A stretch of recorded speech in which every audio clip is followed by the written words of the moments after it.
On Saturday, 8 teams punched tickets to the Sweet 16 of the 2025 NCAA tournament. And one of them, believe it or not, it's John Calipari's Arkansas Razorbacks. Final score, Arkansas 75, St. John's 66. It happened in Providence.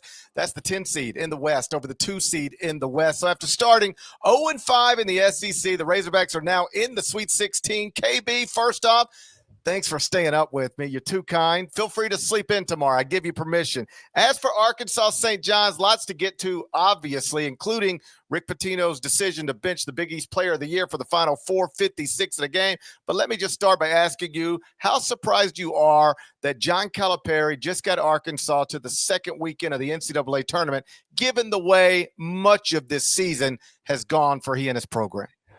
Yeah, shoot. Oh, good morning, GP. Good evening.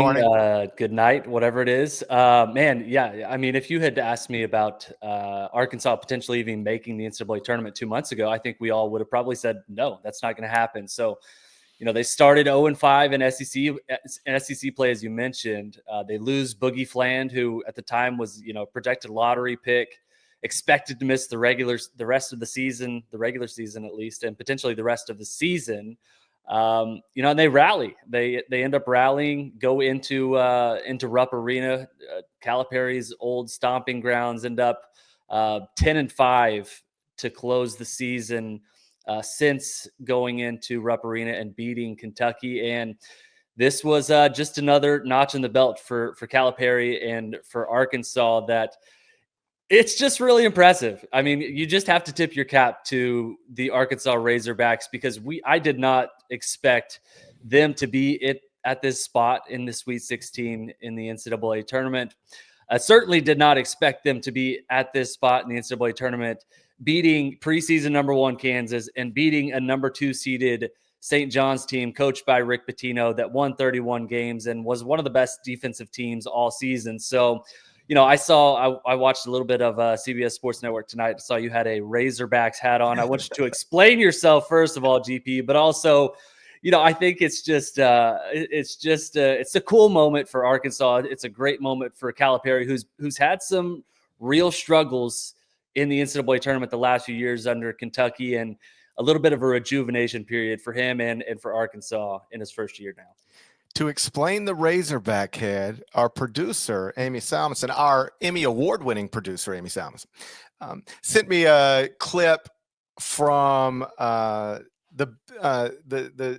pregame show the other day where I think they had a live ram in studio. Seth Davis maybe had a live ram. I saw this, yes. And so I was like, I would like to request a live Razorback if it's in the budget. I wouldn't mind having. I was just trying to think of the most ridiculous thing you could have in a television studio, and Razorback popped into my head, right? The one with slobber. So that was the end of that conversation. That was a couple of days ago. And tonight, I didn't know it was coming, but Chris Walker's on the other side of the desk, and they had a Razorback head. The type of thing you might see inside Bud Walton Arena underneath the desk, and he pulled it out. I did not know that was planned. That was all caught me off guard, but we had fun with it. I put the Razorback head on and just sort of mentioned how this is going to complicate things for me when I get back home because I am a University of Memphis graduate who lives in the Memphis area, born in Memphis, works in Memphis, and they don't love Arkansas there so much, and they certainly don't love the man who now coaches Arkansas, even if he did give them, Memphis fans, the best years of Memphis basketball that has ever existed. So we were just having fun in the studio. I think anytime you start a show at 1 a.m., you might as well laugh a little bit. As for the game, it wasn't the prettiest game in the world. Teams combined to shoot 4 of 41 from 3. That's 9.8%. But John Calipari said afterward, and I've heard him say this before, he'll take ugly wins over pretty losses. Just happy to move on. And it should be noted that, they move on without their leading scorer. He's been sidelined with an injury. Think about we think just John Calipari and a bunch of talented basketball players, so whatever. But think of it in this way. Forget John Calipari got anything to do with this. A 10 seed that started 0-5 in its league and is missing its leading scorer is on its way to the Sweet 16. And the way they got there is by beating a St. John's team that won the outright Big East title for the first time since '85. Big East tournament for the first time in 25 years and had won 31 games and was a 2 seed and coached by one of the all-time greats, Rick Pitino. Yep. That's who this 10 seed that started 0-5 in its league and was missing its leading scorer, just accomplished. It's an incredible story. And, Norlander had a nice column from Providence, and he not only talked to John, but he talked to Ellen. And Ellen, of course, is John's wife. Megan is John's younger daughter. And just the quotes from them were perfect. As Ellen and Megan explained to Norlander, like, it's been a hard 2 years. Mm-hmm.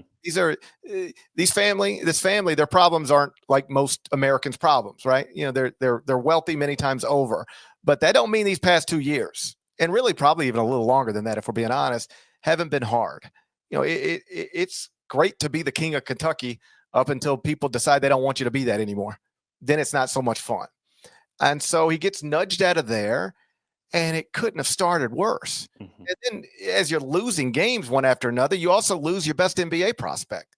Not only did I not think Arkansas was going to get to the Sweet 16, I, like you, didn't think they were going to make the NCAA tournament. Yeah. But then they turned it around. They won at Kentucky. That seemed to launch everything. And they went 10-5 in their final 15 games. They're 10-5 now. Right. Since losing at Oklahoma, to Oklahoma, I believe on January 25th. So they turned it around, and now here they are. And it's just, I can appreciate good stories no matter where they come. And this is a terrific story that I didn't envision unfolding this way, but now here we are. And it's just a reminder, and then I'll kick it back to you, that as long as you have talent, there is always a chance that you can flip a switch and turn it on later than normal, particularly if the talent is younger, and if the talent is not used to each other. In other words, brand new team. It's pretty clear at this point. It just took a while for Arkansas to figure out what it was. And that's a hard league, by the way, to figure out who you are when you're already starting, 0-5. Like, how are you going to catch up and get your feet back underneath you? But this was a team, don't ever forget, that had one of the most expensive rosters in the sport, that was ranked 16th in the preseason AP poll. 16th. By the way, it's crazy to think about this now. Preseason AP poll, Arkansas 16th. St. John's unranked. So the talent was always in place. We didn't just decide because John Calipari is coaching Arkansas, he should be top 20 in the preseason. It was like, look at that roster. That looks like a good roster. And it took them longer than I'm sure anybody would have hoped in Fayetteville, but they got there. And John's done stuff like this before. This may be the most dramatic, but he was a 4 seed in 2011 and got to the Final Four, and an 8 seed in 2014, made the title game. Again, because even when, and this is what his time at Kentucky certainly taught us, there were times when he had great teams from November through the end of it. And there were other times, like 2014, where it was up and down, but the talent was always there. And suddenly you win a game, then you win another one, then you look up and you start asking questions like, why not? Why can't we just go get this done now? So just incredible stuff from Arkansas, and it's I'm sure they're celebrating accordingly.